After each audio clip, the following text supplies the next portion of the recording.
And I'd like to start by saying that our country is doing very well. Things are, as you can see, doing quite well. Please sit down.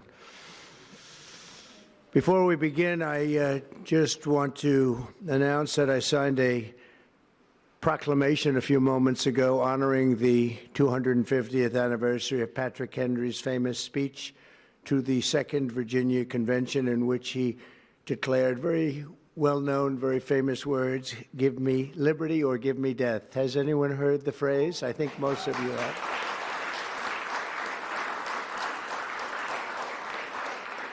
And moments ago, I also signed an executive order to dramatically increase production of critical minerals and rare earths. It's a big thing in this country, and as you know, we're also signing agreements in various locations to unlock rare earths and minerals and lots of other things all over the world, but in particular Ukraine. We're doing very well with regard to Ukraine and Russia, and one of the things we are doing is signing a deal very shortly with respect to rare earths with Ukraine, which they have tremendous value in rare earth, and we appreciate that. And we spoke yesterday with, as you know, President Putin and President Zelensky, and we would love to see that come to an end, and I think we're doing pretty well in that regard. So hopefully we could save thousands of people a week from dying. That's what it's all about. They're dying so unnecessarily, and I believe we'll get it done. We'll see what happens, but I believe we'll get it done. Today we take a very historic action that was 45 years in the making. In a few moments, I will sign an executive order to begin eliminating the Federal Department of Education once and for all.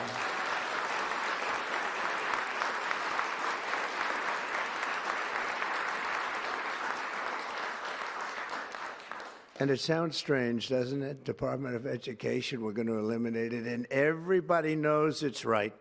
And the Democrats know it's right, and I hope they're going to be voting for it, because ultimately it may come before them, but everybody knows it's right, and we have to get our children educated. We're not doing well with the world of education in this country, and we haven't for a long time. And we're pleased to be joined today by the woman who I chose because she's an extraordinary person, and hopefully she will be our last Secretary of Education, Linda McMahon. Linda, thank you. Thank you very much. That's another interesting statement. It's an interesting opening, right? But it's true, and people, it's been amazing how popular this has been. I tell people that this is what I'm doing today, and they say, oh, it's about time. Everybody says it. Republicans and Democrats have said it. They're all saying it. Also with us are some terrific people. Governors Greg Abbott. Greg, thank you very much. Governor Ron DeSantis, thank you very much, Ron. Mike Braun, congratulations on your victory, Mike. That was a big one. Mike DeWine, thank you very much, Mike. Jeff Landry. Jeff, thank you very much, Jeff. Bill Lee, thank you. Governors, all governors. Brad Little. Brad, thank you very much. Where are you, Brad? Hi, Brad. Jim Pilan, thank you very much, Jim. And Kim Reynolds. These are all people very interested in education. And I even see Dan Patrick over there, my friend Dan Patrick. We're joined also by Representatives Tim Walberg and Virginia Fox, Rick Allen, Michael Rulli, and again, Dan Patrick. Thank you very much, Dan. You've been a great friend of ours. And State Attorneys General Ken Paxton. Ken, I see you there. Andrew Bailey. Andrew, what a job you've done, Andrew. You have some good cases going. You've done a great job. Thank you very much. And co-founder of Moms for Liberty, Tiffany Justice. She's been a hard worker. Thank you. Thank you, Boo. Thank you, Tiffany. When President Carter created the Federal Education Department in 1979, It was opposed by members of his own cabinet, as well as the American Federation of Teachers, the New York Times editorial board, and the famed Democrat Senator Daniel Patrick Moynihan. History has proven them right, absolutely right. After 45 years, the United States spends more money on education by far than any other country, and spends likewise by far more money per pupil than any country, and it's not even close. But yet we rank near the bottom of the list in terms of success. It's an amazing stat. Those are two stats you don't want: the most money spent per pupil, and you're at the bottom of the list. And that's where we are, like it or not, and we've been there for a long time. 70% of 8th graders are not proficient in either reading or in math. 70%. 40% of 4th graders lack even basic reading skills, can't read. Students in our public elementary and middle schools score worse in reading today than when the department opened, by a lot. In Baltimore, 40% of the high schools have 0 students who can do basic mathematics. Not even the very simplest of mathematics. I said, give me your definition of basic, and they're talking about like adding a few numbers together. Despite these breathtaking failures, the department's discretionary budget has exploded by 600% in a very short period of time, and it employs bureaucrats in buildings all over Washington, D.C. And as a former real estate person, I will tell you, I ride through the streets of Washington, and it says Department of Education, Department of Education. I said, how do you fill those buildings? It's crazy what's happened over the years. I'm pleased to report that after offering these federal employees 2 generous buyout options, and they were very generous, and they're good people, but they were very generous. My administration has initiated a reduction in force, and we're already cutting numbers that were really surprising to a lot, that we were able to do it so successfully. And we've cut the number of bureaucrats in half. 50% have taken office, which is great. Thank you. Under the action I'm taking today, a small handful of Democrats and others that we have employed for a long time, and there are some Republicans, but not too many, I have to be honest with you. But the department's useful functions, and such as, and they're in charge of them: Pell Grants, Title I funding, resources for children with disabilities and special needs will be preserved, fully preserved. They're all going to be so. If you look at the Pell Grants, it's supposed to be a very good program. Title I funding and resources for children with special disabilities and special needs, they're going to be preserved in full and redistributed to various other agencies and departments that will take very good care of them. And that's very important to Linda, I know, and it's very important to all of us. But beyond these core necessities, my administration will take all lawful steps to shut down the department. We're going to shut it down, and shut it down as quickly as possible. It's doing us no good. We want to return our students to the states, where just some of the governors here are so happy about this. They want education to come back to them, to come back to the states, and they're going to do a phenomenal job. You know, if you look, Denmark, Norway, Sweden, I have to tell you, I give them a lot of credit. China's top 10. And so we can't now say that bigness is making it impossible to educate, because China is very big.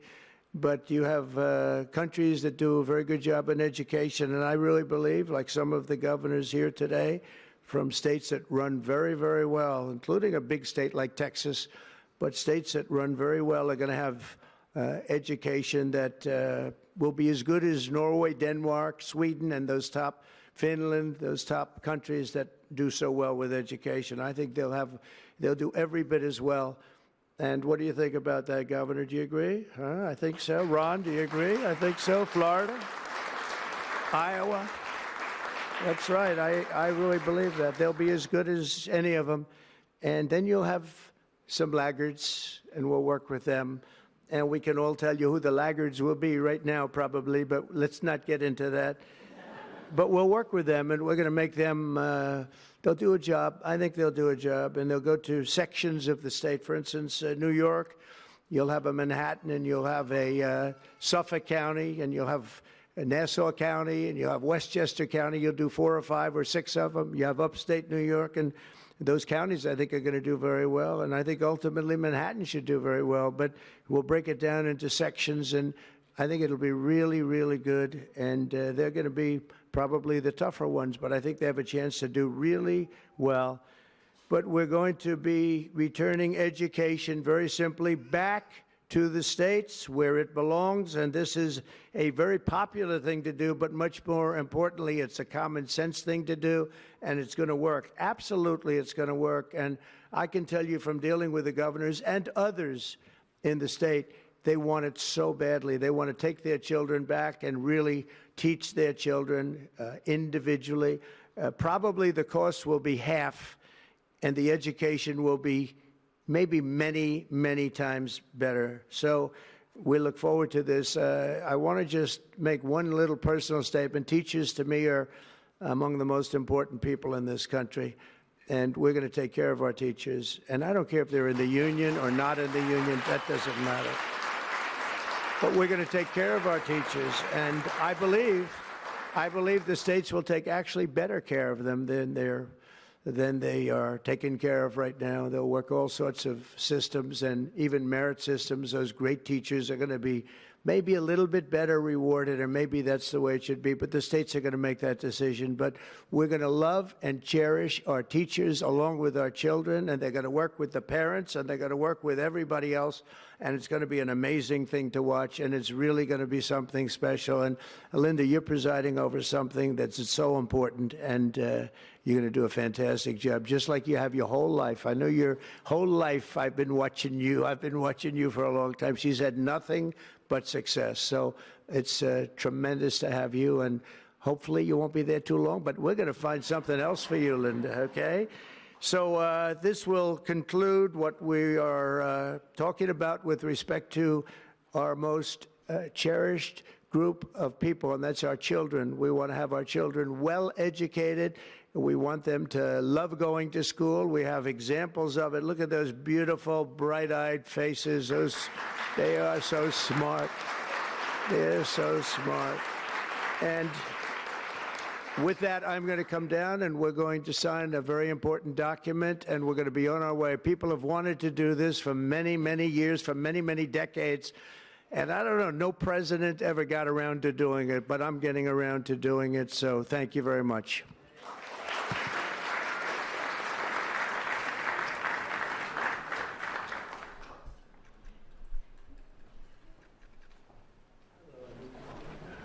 Good-looking people here.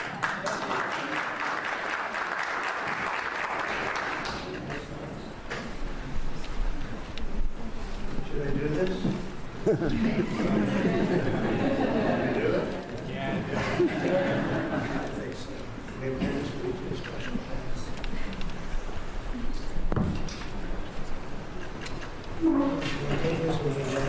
I was very lucky. I signed another document that turned out to be very good for the country, and I said, let's use that same pen. I don't know, is anybody superstitious? Ron, are you superstitious? Let's use that same pen.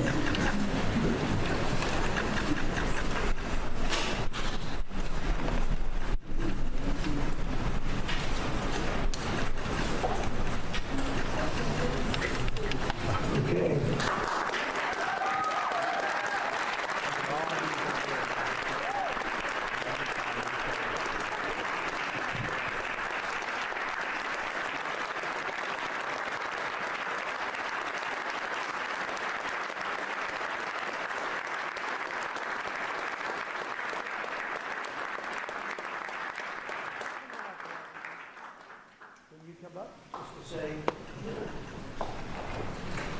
that's good. It's very important. Big factory here. Good luck. Good luck, sir.